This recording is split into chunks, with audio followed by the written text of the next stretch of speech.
भारत का संविधान पहली बार 1928 में डैश द्वारा तैयार किया गया था। ऑप्शन दिए गए हैं वीवी गिरी, राजेंद्र प्रसाद, मोतीलाल नेहरू या फिर महात्मा गांधी।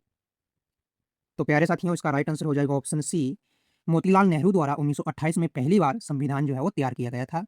आपको ध्यान रखना है कि 1928 में सर्वदलीय एक सम्मेलन होता है जिसमें एक समिति बनाई जाती है और उस समिति के अध्यक्ष होते हैं मोतीलाल नेहरू, और इनके द्वारा एक रिपोर्ट दी जाती है, नेहरू रिपोर्ट। तो ये भी एग्जाम्स में पूछा जाता है कि नेहरू रिपोर्ट किसके द्वारा दी गई और कब दी गई। तो आपको ध्यान रखना है कि नेहरू रिपोर्ट मोतीलाल नेहरू द्वारा 1928 में दी गई थी। अब बात करें बीवी गिरी के बारे में, तो बीवी गिरी जो है ये भारत के चौथे नंबर के राष्ट्रपति थे। बात करें राजेंद्र प्रसाद के बारे में, तो इनके बारे में आप सभी जानते होंगे कि डॉक्टर राजेंद्र प्रसाद भारत के प्रथम राष्ट्रपति थे और संविधान सभा के स्थायी अध्यक्ष भी थे।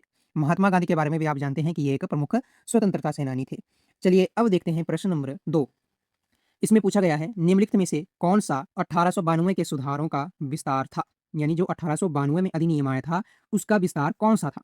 ऑप्शन दिए गए हैं भारत सरकार अधिनियम 1935, वेवल योजना 1945, 1909 का परिषद अधिनियम, भारत सरकार अधिनियम 1919।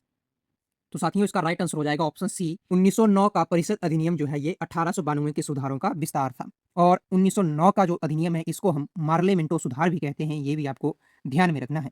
और आपको एक बात और ध्यान रखनी है कि 1909 का जो अधिनियम था उसके तहत पहली बार मुस्लिमों के लिए अलग पृथक निर्वाचन क्षेत्र की शुरुआत की गई थी।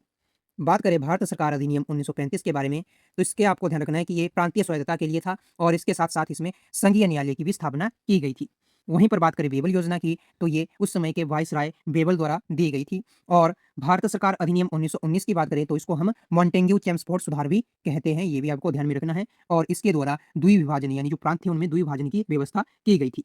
अब देखते हैं प्रश्न नंबर 3। इसमें पूछा गया है मूल भारतीय संविधान निम्नलिखित में से किसके द्वारा हस्तलिखित था। ऑप्शन दिए गए हैं डॉक्टर बी आर अम्बेडकर, विजय लक्ष्मी पंडित, बाला साहेब गंगाधर खेर या फिर प्रेम बिहारी नारायण रायजादा। तो इसका राइट आंसर हो जाएगा ऑप्शन डी, भारत का जो संविधान है वो प्रेम बिहारी नारायण रायजादा द्वारा हस्तलिखित है। और इसके लिए इन्होंने कोई भी सैलरी नहीं ली थी, सिर्फ इन्होंने ये कहा था कि मुझे हर पन्ने पर अपना नाम लिखना है। बात करें डॉक्टर बी आर अम्बेडकर के बारे में, तो डॉक्टर बी आर अम्बेडकर जो है ये प्रारूप समिति के अध्यक्ष थे, ये आपको ध्यान रखना है। और वहीं पर हम अगर बात करें विजय लक्ष्मी पंडित के बारे में, तो ये भारत की पहली महिला थी, या फिर कहें तो ये भारत से केवल एकमात्र ऐसे सदस्य थी जो यूएनओ की महासभा में अध्यक्ष बनती हैं, ये भी आपको ध्यान में रखना है। अब देखते हैं क्वेश्चन नंबर 4 के बारे में। इसमें पूछा गया है मांटेफोर्ड सुधारों की सबसे महत्वपूर्ण विशेषता थी।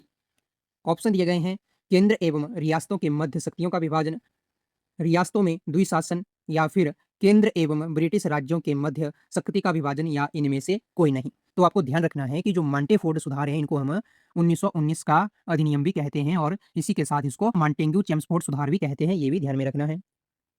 तो इसमें क्या किया गया था, तो इसमें किया गया था कि रियासतों में द्विशासन की व्यवस्था की गई थी, तो इसका राइट आंसर हो जाएगा ऑप्शन बी। वहीं पर बात करें केंद्र एवं रियासतों के मध्य शक्तियों का विभाजन, तो ये भारत शासन अधिनियम 1935 के द्वारा किया गया था, ये भी आपको ध्यान रखना है। अब है प्रश्न नंबर 5। ये प्रश्न आपके लिए रहेगा, इसका आंसर आप कमेंट बॉक्स में जरूर बताना। और ऐसे ही वीडियोस को देखने के लिए आप हमारे चैनल को फॉलो जरूर करें।